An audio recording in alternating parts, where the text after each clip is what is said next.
ጌታን እናመሰግናለን። እስኪ ሁላችንም ዘጸአት 33ን እናወጣና አለፍ ብዬ ጥቂት ቁጥሮችን አነብና ከዛ በኋላ አብረን የእግዚአብሔርን ቃል እንከፋፈላለን። ዘጸአት ምዕራፍ 33 እንደዚህ ይላል። ከቁጥር 1 ጀምሮ አነበዋለሁ። እግዚአብሔርም ሙሴን እንዲህ ብሎ ተናገረው። ሂድ፣ ለአብርሃምና ለይስሐቅ ለያዕቆብም ለዘርህ እሰጣታለሁ ብዬ ወደ ማልኩባት ምድር ወተትና ማር ወደምታፈሰው ምድር አንተ ከግብፅ ምድር ካወጣው ሕዝብ ጋር ከዚህ ውጣ። አንገተ ደንዳና ሕዝብ ስለሆንክ በመንገድ ላይ እንዳላጠፋህ እኔ በአንተ መካከል አልወጣምና በፊትህ መልአክ ሰዳለሁ።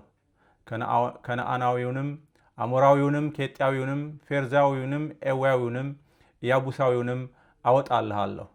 ሕዝቡም ይህን ክፉ ወሬ በሰምተው አዘኑ። ከእነርሱም ማንም ጌጡን አልለበሰም። ቁጥር 15 እርሱም እዚህ ጋር እርሱ የሚለው ሙሴን ነው። አንተ ከእኛ ጋር ካልወጣህስ ከዚህ አታውጣን። በምድርም ፊት ካለው ሕዝብ ሁሉ እኔና ሕዝብህ የተለየን እንሆን ዘንድ አንተ ከእኛ ጋር ካልወጣህ እኔና ሕዝብህ በአንተ ዘንድ ሞገስ ማግኘታችን በምን ይታወቃል አለው። እግዚአብሔርም ሙሴን በፊቴ ሞገስ ስላገኘህ በስምህም ስላወቅኩህ ይህን ያልከውን ነገር አደርጋለሁ አለው። እርሱም ሙሴ ነው እዚህ ጋር እባክህ ክብርህን አሳየኝ አለ። ቁጥር 19 እግዚአብሔርም እኔ መልካምነቴን ሁሉ በፊትህ አሳልፋለሁ፣ የእግዚአብሔርንም ስም በፊትህ አውጃለሁ። ይቅርም የምለውን ይቅር እላለሁ፣ የምምረውንም እምራለሁ አለ። ደግሞም ሰው አይቶኝ አይድንምና ፊቴን ማየት አይቻልህም አለ። እግዚአብሔርም አለ እነሆ ስፍራ በእኔ ዘንድ አለ፣ በዓለቱም ላይ ትቆማለህ። ክብሬም ባለፈ ጊዜ በሰንጣቃው ዓለት አኖርሃለሁ። እስካልፍም ድረስ እጄን በላይህ እጋርዳለሁ፣ እጄንም ፈቀቅ አደርጋለሁ። ጀርባዬንም ታያለህ፣ ፊቴ ግን አይታይም። እባክህ ክብርህን አሳየኝ። በዓለቱም ላይ ትቆማለህ። ክብሬም ባለፈ ጊዜ በሰንጣቃው ዓለት አኖርሃለሁ፣ ጀርባዬንም ታያለህ፣ ፊቴን ግን አታይም ይላል። ዛሬ የምንነጋገርበት ሐሳብ የምንነጋገርበት ርዕስ ክብርህን አሳየኝ የሚል ነው። ወንድማችን ኑር ሲጸልይ ዋናው ኢየሱስ ነው ሲል ነበረ። ወገኖቼ ለእኔና ለእናንተ ዋናችን ምንድን ነው? እኔና እናንተ በሕይወታችን ዋና ብለን የያዝነው ነገር ምንድን ነው? በክርስትና ሕይወታችን ዋናው ነገር ምንድን ነው? እሱን ነው እንድናይ የምፈልገው። በዚህ ስፍራ ሙሴ ሌላው ሁሉ ነገር ቀርቶብኝ አንድ ነገር ፈልጋለሁ አለ። ክብርህን አሳየኝ። እንዲህ ያለ ሕይወት እግዚአብሔር ይስጠን። አንዳንድ ጊዜ ከውጭ ወደ ቤት ስገባ ቤት ውስጥ ሰው ከሌለ የሆነ ደስ የማይል የባዶነት ስሜት ይሰማኛል።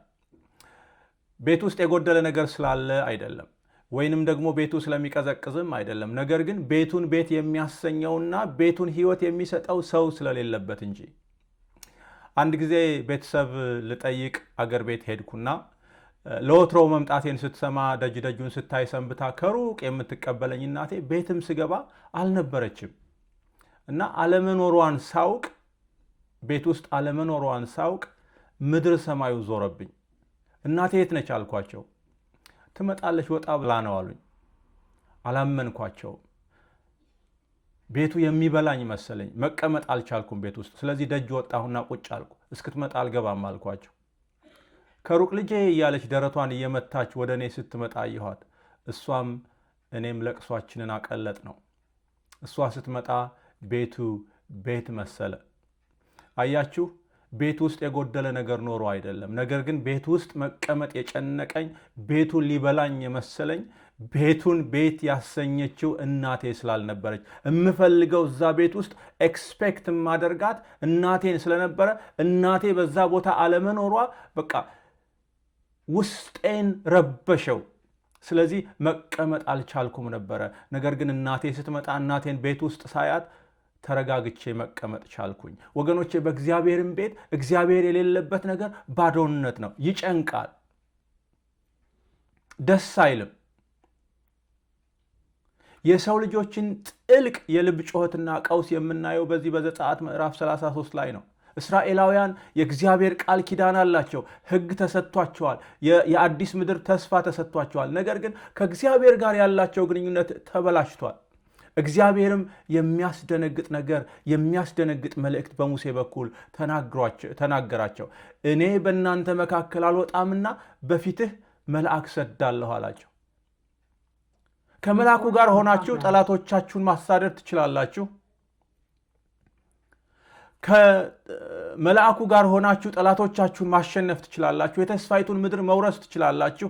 ነገር ግን እኔ ከእናንተ ጋር አልወጣም። ይሄ በጣም የሚያስደነግጥ ጉዳይ ነው። ለጥበቃ መልአክ ከተላከላቸው የተስፋይቱን ምድር እግዚአብሔር የገባላቸውን ተስፋ እግዚአብሔር የገባላቸውን ቃል ኪዳን የሚወርሱ ከሆነ እግዚአብሔር አብሯቸው ባይወጣስ ምን ችግር አለው ልንል እንችላለን። ሐሳቡ መልካም ሊመስል ይችላል። ያለ እግዚአብሔር ያ ሁሉ ዋጋ እንደሌለው የተስፋይቱ ምድር የእግዚአብሔር ቃል ኪዳን ሌላው ነገር ሁሉ ያለ እግዚአብሔር ምንም እንዳይደለ የገባው አንድ ሰው ተገኘ፣ ሙሴ። የነገር ሁሉ ዋናው በረከቱ ሳይሆን ሰጪው እንደሆነ የገባው አንድ ሰው። የሙሴ ምርጫ ከምንም ከማንም በላይ ከተስፋው ሁሉ በላይ ክብሩ ነው። ሙሴ በልባችን ላይ ሊጻፍ የሚገባውን በጣም የሚገርም ጸሎት ይጸልያል፣ ይማልዳል፣ እግዚአብሔርን ይጠይቃል። አንተ ከኛ ጋር ካልወጣህ ከዚህ አታውጣን። በምድርም ፊት ካለው ሁሉ ሕዝብ እኔና ሕዝብህ የተለየን እንሆን ዘንድ አንተ ከኛ ጋር ካልወጣህ እኔና ሕዝብህ በአንተ ዘንድ ሞገስ ማግኘታችን በምን ይታወቃል ያለ ጥያቄ ይጠይቃል። እግዚአብሔርን ቻሌንጅ ያደርገዋል። እንደተለመደው እግዚአብሔርም ይመልስለታል። በፊቴ ሞገስ ስላገኘ ፓርቲኩላርሊ ሙሴን ነው። የሕዝቡን ነገር ተወው።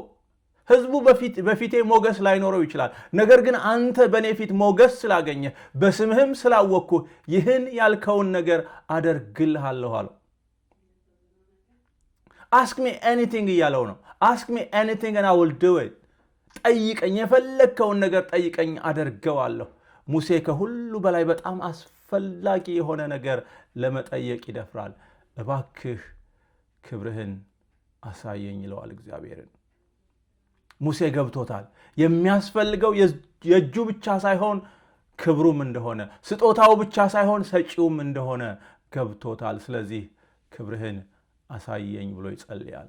የዕብራውያን ጸሐፊ ስለ ሙሴ ሲናገር ከግብፅ ብዙ ገንዘብ ይልቅ ስለ ክርስቶስ መነቀፍ እጅግ የሚበልጥ ባለጠግነት እንዲሆን አስቧልና ለጊዜው በኃጢአት ከሚገኝ ደስታ ይልቅ ከእግዚአብሔር ሕዝብ ጋር መከራ መቀበልን መረጠ፣ ብድራቱን ትኩር ብሎ ተመልክቷልና ይላል። የናቀው ተራ ነገር አይደለም። የናቀው በጣም ማይነር የሆነ ነገር አይደለም። የግብፅንም ያህል መንግስት ነው የናቀው። ከሚታየው የግብፅ መንግስት ይልቅ የእግዚአብሔርን መንግስት መረጠ። ምክንያቱም በመንፈስ የእግዚአብሔር መንግስት ምን እንደሆነ፣ የእግዚአብሔር ክብር ምን እንደሆነ፣ የእግዚአብሔር ሕልውና ምን እንደሆነ አይቷልና። የንጉሥን ቁጣ ሳይፈራ የግብፅን አገር የተወ በእምነት ነበር፣ የማይታየውን እንደሚታይ አድርጎ ጸንቷልና ይለናል። ለሙሴ በእግዚአብሔር ክብርና በእግዚአብሔር ሀለወት ምንም ድርድር የለም። የእግዚአብሔር መገኘት ከሌለ ጉዞው ትርጉም የለሽ ነው። የተስፋይቱ ምድር ትርጉም የለሽ ነው።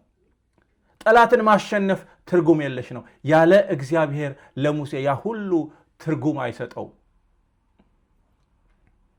ወገኖቼ ምርጫችን፣ የህይወታችን ምርጫ የህይወታችንን ፍጻሜ ይወስነዋል። እግዚአብሔርን ብንመርጥ ለመልካም ለህይወት፣ እግዚአብሔርን ባንመርጥ ደግሞ ለጥፋት ወይንም ለሞት። በመንፈሳዊው ዓለም ሁለት ምርጫ ብቻ ነው ያለው፣ 3 4 አይደለም። ጀስት 2፣ ህይወት ወይንም ሞት። ለምሳሌ ሁለቱን ነገስታት ሳኦልንና ዳዊትን ብንመለከት እረኛው ዳዊት ወገኖቼ የሚፈልገው አንድ ነገር ነበረ። እግዚአብሔርን አንዲት ነገር ለመንኩት ይላል፣ እሷንም ሻለሁ፣ በህይወቴ ዘመን ሁሉ በእግዚአብሔር ቤት እኖር ዘንድ እግዚአብሔርን ደስ የሚያሰኘውንም አይ ዘንድ መቅደሱንም እመለከት ዘንድ ይላል። አንድ ነገር ሻለሁ። የሚያስፈልገው ጥቂት ወይንም አንድ ነገር ነው። እሱንም ማርያም መርጣለች፣ መልካምን ነገር መርጣለች፣ እሱም አይወሰድባትም ማለት። ከእግዚአብሔር ጋር ቁጭ ማለት በክብር ውስጥ መሆን እግዚአብሔርን መስማት በሐለወቱ ውስጥ መገኘት ነው ወገኖቼ ዋናው ነገር። ዳዊትም አንድ ነገር እሻለሁ እሱም በሕይወቴ ዘመን ሁሉ በእግዚአብሔር ቤት እኖር ዘንድ ነው ይልና ሁለት ነገር ነው በእግዚአብሔር ቤት መኖር ምፈልገው ይላል። አንደኛ እግዚአብሔርን ደስ የሚያሰኘውን አይ ዘንድ እዚህ ጋር the beauty of the Lord ወይንም ደግሞ የእግዚአብሔርን ክብር ውበት አይ ዘንድ ነው። ሁለተኛ ደግሞ መቅደሱን እመለከት ዘንድ ለኔ ዋናው ነገር ምፈልገው በሕይወቴ ዘመን ምሻው ይሄንን ነው ይላል። እንደውም መዝሙር 84 ላይ ሄዳችሁ ስትመለከቱ ከአላፋት ይልቅ በአደባባዮች አንዲት ቀን ትሻለኛለች፣ በኃጥአን ድንኳኖች ከመቀመጥ ይልቅ ደግሞ በእግዚአብሔር ቤት እጣል ዘንድ መረጥኩ ብሎ ምርጫውን ይናገራል። ኮምፓሪዙኑን እያያችሁት ነው።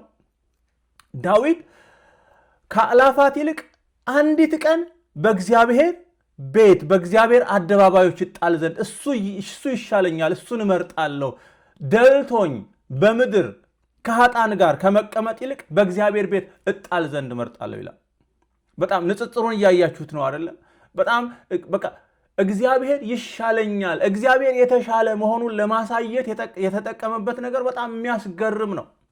ዳዊት ከምድራዊ ነገር ይልቅ የእግዚአብሔር ሐለወትና የእግዚአብሔር ክብር ከእግዚአብሔር ጋር መሆን እንደሚበልጥበት ምርጫው እግዚአብሔር እንደሆነ ይነግረናል። ሜልኮል ተናቀው እንጂ ዳዊት እግዚአብሔርን ከማምለክ አይኮራም። ክብር ለእግዚአብሔር ይሁን። በአንጻሩ ደግሞ ሳኦልን ስትመለከቱት በትህትና ጀመረ። ነገር ግን የራሱ ክብር የራሱ ዝና ያጓጓው ጀመር። ካከበረው ይልቅ ክብሩ በለጠበት። በአንድ ስፍራ እንደውም ሳሙኤልን በሕዝቤ ሽማግሌዎችና በእስራኤል ፊት እባክህ አክብረኝ ብሎ ሲጠይቀው ትመለከታላችሁ። እሱ ሕዝቡ እሱን እንዲያከብረው እንጂ እግዚአብሔርን ማክበሩን በእግዚአብሔር ሕልውና በእግዚአብሔር ክብር ውስጥ መሆኑን አይደለም የሚፈልግ የነበረው። ስለዚህም ምክንያት የአንዱ ዙፋን ጸና፣ የሌላኛው ዙፋን ወደቀ። አንዱ ከበረ፣ ሌላው ተዋረደ። አንዱ ከፍ አለ፣ ሌላው ዝቅ አለ። ልዩነቱ ምንድነው ካላችሁኝ ምርጫቸው ነው። የልባቸው ፍላጎት ነበረ ልዩነታቸው። ዳዊት በራሱ ዘመን የእግዚአብሔርን ሐሳብ ካገለገለ በኋላ አንቀላፋ ይለናል። ሳኦል ግን መንግስቱ ተቀደደ፣ አልጸናም። እግዚአብሔርም ደግሞ በእግዚአብሔርም ፊት የተናቀ ሆነ።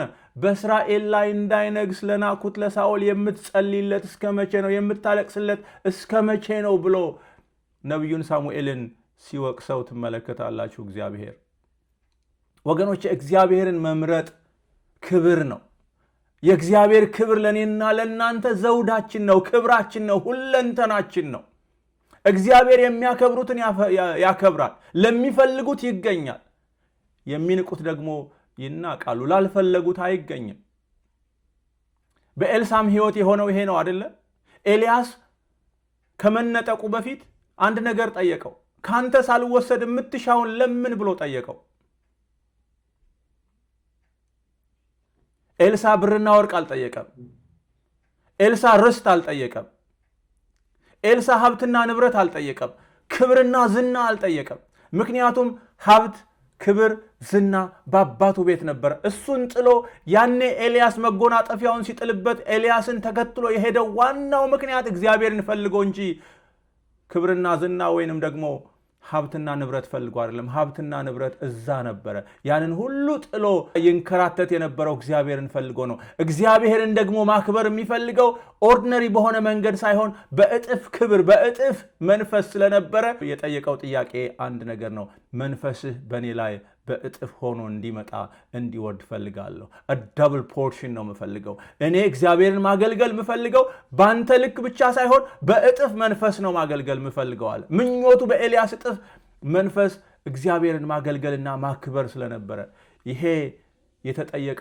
ይሄን ጥያቄ የተጠየቀው ጊያዝ ቢሆን መልሱ ምን ይሆን ብዬ አስባለሁ። እኔና እናንተስ ብንሆን ጊያዝን ተዉትና እንዲህ ያለ ጥያቄ ብንጠየቅ እግዚአብሔር ምን ትፈልጋላችሁ ቢለን የሆነ ባለጠጋ ወይንም የተከበረ ሰው የፈለጋችሁትን ሊያደርግላችሁ የሚችል ሰው ፖቴንሻል የፈለጋችሁትን ሊያደርግላችሁ የሚችል ሰው ምን ትፈልጋላችሁ ብሎ ቢጠይቀን ምን እንመልስ ይሆን? ታላቁ እግዚአብሔር ሁሉን የሚችለውስ እግዚአብሔር ምን ትፈልጋላችሁ ቢለን እንዲህ ያለ ጥያቄ ለሰሎሞንም ደርሶት ነበረ። ግን እግዚአብሔርን ደስ ያሰኘ ጥያቄ ጠየቀ። ሕዝብህን መምራት የምችልበትን ጥበብ ስጠኝ አለ። ወገኖቼ በእያንዳንዳችን ልብ ውስጥ ምንድን ነው ያለው? ሕይወት በምርጫ የተሞላች ነች። ይህ ምርጫ ደግሞ ክርስቶስን የሚያውቅ እያንዳንዱን ሰው ይመለከታል። የሕይወታችን ወሳኝ ጥያቄ ይሄ ነው። ክብሩ ወይንስ ክብራችንን? እግዚአብሔርን ወይንስ የእግዚአብሔርን እንፈልጋለን? በዮሐንስ ምዕራፍ 6 ላይ ጌታ ትንሽ ጠንከር ያለ ትምህርት ካስተማረ በኋላ ሕዝቡ በትምህርቱ ተሰናክለው ስለነበረ ደቀ መዛሙርቱን ጨምሮ ብዙዎች ጥለውት ሄዱ፣ ከ12ቱ በስተቀር። ወደ 12ቱ ደግሞ ዞር አለና እናንተስ ደግሞ ልትሄዱ ትፈልጋላችሁ አላቸው። ጴጥሮስ እውነተኛ የእግዚአብሔርን ክብር የቀመሰ ልብ ሊሰጠው የሚችለውን መልስ መለሰ። እንዲህ አለ፣ ጌታ ሆይ ወደ ማን እንሄዳለን? አንተ የዘላለም ሕይወት ቃል አለህ አለ። ካንተ ወደ ማን እንሄዳለን? ካንተ እንዴት እንለያለን? ከሌሎች የተለየ ስለገባን አይደለም፣ የተናገርከው ነገር ስለተገለጠልን አይደለም፣ አንደርስታንድ ስላደረግነው አይደለም። ነገር ግን አንተ ጋር ያየነው የተለየ ስፔሻል ነገር አለ። አንተ ጋር መሆን ይሻለናል። ባይገባንም ነገሩ ባይገለጥልንም እንኳን ምርጫችን አንተ ነህ አሉ። 12ቱ ደቀ መዛሙርት ምርጫቸው ጌታና መገኘቱ ነበር። አንተ ትሻለናለህ። ቅድም ወንድሜም ሲጸልይ የነበረው እሱ ነው። ዋናው ወገኖቼ ኢየሱስ ነው። እሱ ይሻለናል በሕይወታችን። ክብሩ መገኘቱ ለእኔና ለእናንተ ዋና ነገር ነው። ሃሌሉያ።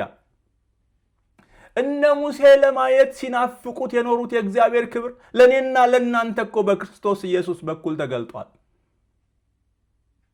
አንዱ የሰው ልጆች ችግር ወገኖቼ ልክ እንደ ሙሴ ክብርህን አሳየኝ ከማለት ይልቅ የሚቀናን ኃጢአተኛ የቅዱሱን የእግዚአብሔርን ክብር እንዴት ማየትና በክብሩ ውስጥ መኖር ይችላል ነው የኛ ጥያቄ። ምክንያቱም የሰው ልጅ የጎደለው የእግዚአብሔር ክብር ነውና። ምክንያቱም የእግዚአብሔር ቃል ሮሜ 3 ላይ ሲናገር ሁሉ ኃጢአትን ሰርተዋል የእግዚአብሔርም ክብር ጎድሏቸዋል ስለሚል ክብርህን አሳየኝ ለሚለው ለሙሴ እግዚአብሔር የሰጠው ምላሽ በጣም በጣም ጥልቅና ትንቢታዊ ነበር። በአለቱ ላይ ትቆማለህ፣ ክብሬም ባለፈ ጊዜ በሰንጣቃው አለት አኖርሃለሁ ነው ያለው። ያ አለት ወገኖቼ ክርስቶስ ነው። በዚያ አለት ውስጥ ያለው ስንጥቅ ደግሞ በችንካር የተወጉት እጆቹና እግሮቹ፣ የተገረፈው ጀርባውና የተወጋው ጎኑ፣ የምንፈወስበት ቁስሉ ነው። ጳውሎስ አንደኛ ቆሮንቶስ ምዕራፍ 10 ላይ ይከተላቸው ከነበረው መንፈሳዊ አለት ጠጥተዋልና ብሎ ያም አለት ክርስቶስ ነበር ይላል።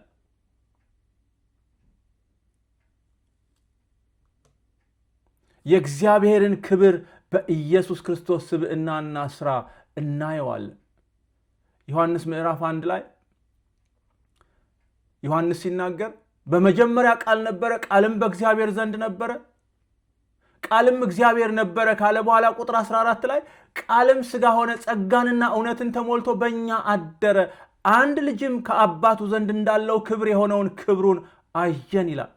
ሙሴ ምንድን ነው ያለው? እባክህ ክብርህን አሳየኝ አይደል ያለው? እዚህ ጋር ግን ዮሐንስ በሚደንቅ ሁኔታ ክብር የሆነውን ክብሩን አየን ይላል።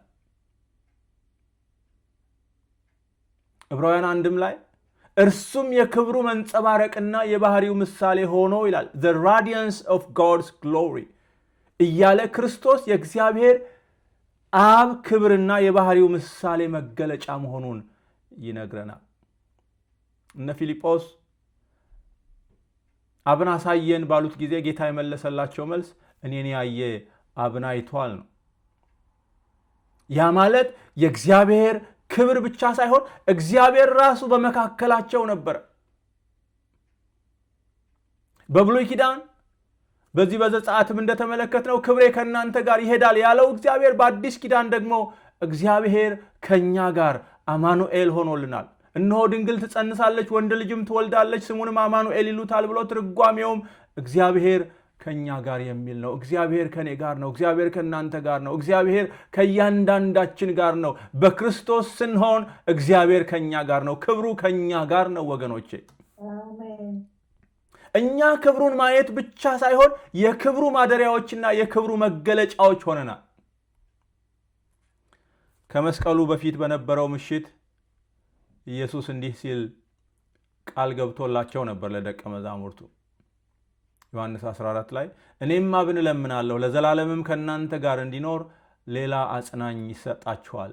እርሱም ዓለም የማያየውና የማያውቀው ስለሆነ ሊቀበለው የማይችለው የእውነት መንፈስ ነው። ነገር ግን በእናንተ ዘንድ ስለሚኖር በውስጣችሁም ስለሚሆን እናንተ ታውቃላችሁ።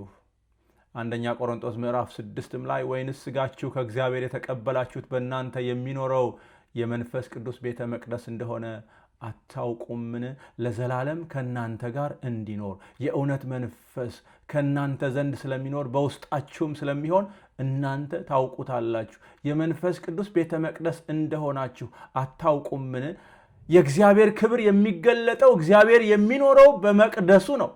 በክርስቶስ ሥራ እኛ ደግሞ መቅደሱ ሆነናል። የክብሩ ማደሪያና የክብሩ መገለጫዎች ሆነናል። ወገኖቼ እኔና እናንተ እንደ ሙሴ ክብርህን አሳየኝ ሳይሆን ማለት ያለብን በክብር ውስጥ ስለምንሆን ክብርህ በእኔ ውስጥ ይታይ፣ ለዓለም ይታይ፣ በዙሪያ ያሉት ሰዎች ክብርህ ይታይ ነው ማለት ያለብን። የአስቆሮጡ ያይደለ ይሁዳ ጌታን አንድ ጥያቄ ጠየቀው። ጌታ ሆይ ለዓለም ሳይሆን ራስክን ለእኛ ልትገልጥ ያለህ እንዴት ነው ብሎ ጠየቀው። ኢየሱስም ሲመልስለት ዮሐንስ 14 ላይ ታገኙታላችሁ። የሚወደኝ ቢኖር ቃሌን ይጠብቃል፣ አባቴም ይወደዋል፣ ወደ እርሱም እንመጣለን፣ በእርሱም ዘንድ መኖሪያ እናደርጋለን ይላል። ከወደድነውና ትእዛዙን ከጠበቅን እግዚአብሔር በእኛ ዘንድ ይኖራል። ከዚህ በላይ ምን ክብር አለ ወገኖቼ? እዚህ ጋር እኮ እያለ ያለው ትእዛዜን የሚጠብቅ ቢኖር ቃሌን የሚጠብቅ ቢኖር አባቴ ይወደዋል፣ በፍቅር ደግሞ አብና እኔ በሱ ዘንድ መኖሪያ እናደርጋለን። ወገኖቼ በክርስቶስ ስንሆን አብ፣ ወልድ፣ መንፈስ ቅዱስ ከኛ ጋር ናቸው። አብና ወልድ መኖሪያቸው በእኛ ዘንድ ነው። መንፈስ ቅዱስ ደግሞ መኖሪያው በእኛ ውስጥ ነው። ቤተ መቅደስ ሆነናል። ቅድም እንዳልኳችሁ እግዚአብሔር የሚኖረው በቤተ መቅደሱ ነው። እኛ ደግሞ ቤተ መቅደሱ ሆነናል። በእኛ ውስጥ ይኖራል እግዚአብሔር። ክብር ለእግዚአብሔር ይሁን። ይሄንን እውነት ልናውቅ ያስፈልጋል። ክርስቲያን ነን ስንል፣ ክርስቶስን እንከተላለን ስንል፣ የክርስቶስ ነን ስንል ወገኖቼ ልናስብ የሚገባው በጣም ትልቁ ነገር እግዚአብሔር መኖሪያውን በእኛ ማድረግ ወዷል። እግዚአብሔር ሰው በሰራው እጅ በሰራው አይኖርም። እሱ በሰራው ግን በራሱ እጅ በሰራው እግዚአብሔር መኖር ወደደ። በእኔና በእናንተ መኖር ወደደ። ስለዚህ እኛ ወገኖቼ የክብሩ መገለጫዎች ነን። በብሉይ ኪዳን የእግዚአብሔር ክብር ለሙሴ ወይም ለአንድ ሰው ተገልጧል። በአዲስ ኪዳን ደግሞ በክርስቶስ የእግዚአብሔር ክብር በእኛ መካከል ያድራል። ቃልም ሥጋ ሆነ ጸጋንና እውነትንም ተሞልቶ በእኛ አደረ ይልና ከአባቱ ዘንድ እንዳለው ክብር የሆነውን ክብሩን አየን እንደሚል ዮሐንስ 1:14 ላይ። አሁን ደግሞ በመንፈስ ቅዱስ የእግዚአብሔር ክብር በአማኞች ልብ ውስጥ ይኖራል። እናም መጽሐፍ ቅዱስ የሚነግረን በክርስቶስ ከሆንን በክብሩ ውስጥ እንደምንኖር ነው። ክብሩ በእኛ ዘንድ እንደሚኖር ነው። በክብሩ ውስጥ በህልውና ውስጥ እንደምንኖር ነው። ግን ያንን የእግዚአብሔርን በእኛ ዘንድ የሚኖረውን የእግዚአብሔርን ክብር ኤክሰርሳይዝ እያደረግን እንኖራለን? ኢንጆይ እያደረግን እንኖራለን ወይ ነው? ወይንስ ብቸኝነት እየተሰማን ሁል ጊዜ ሰው በዙሪያችን ስለሌለ እየቆዘምን ነው ወይ የምንኖረው? ወገኖቼ እግዚአብሔር ከአላፋት ይልቅ ይበልጣል። ብዙ ሰዎች ከሚከቡን ይልቅ አንዱ የእግዚአብሔር ክብር ከኛ ጋር መሆኑ ወገኖቼ ከምንም ከማንም በላይ የበለጠና የተሻለ ነው። ሃሌሉያ።